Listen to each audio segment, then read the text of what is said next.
2 Kings 5 verse 8. When Elisha, the man of God, heard that the king of Israel had torn his robes, he sent him this message: Why have you torn your robes? Have the man come to me, and he will know that there is a prophet in Israel.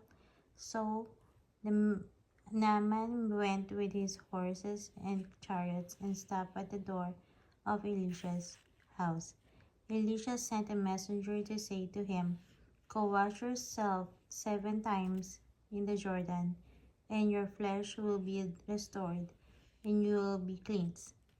But Naaman went away angry and said, I thought that he would surely come out to me and stand and call on the name of the Lord his God, wave his hand over the spot, and cure me of my leprosy.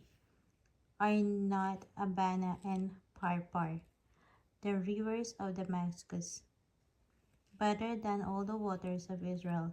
Couldn't I wash in them and be cleansed? So he turned and went off in a rage. Naaman's servants went to him and said, My father, if the prophet had told you to do some great thing, would you not have done it? How much more then when he tells you, Wash and be cleansed?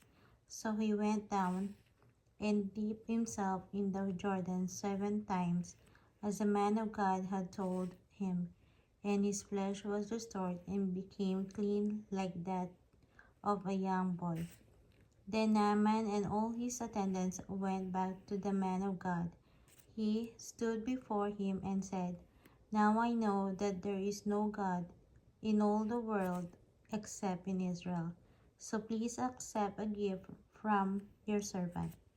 The prophet answered, As surely as the Lord lives, whom I serve, I will not accept a thing.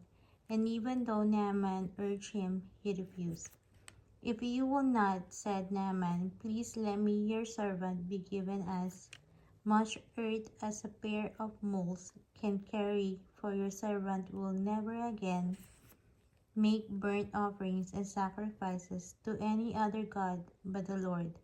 But may the Lord forgive you, your servant, for this one thing. When my master enters the temple of Rimmon to bow down, and he is leaning on my arm, and I have told, bow there also. When I bow down in the temple of Rimmon, may the Lord forgive your servant for this.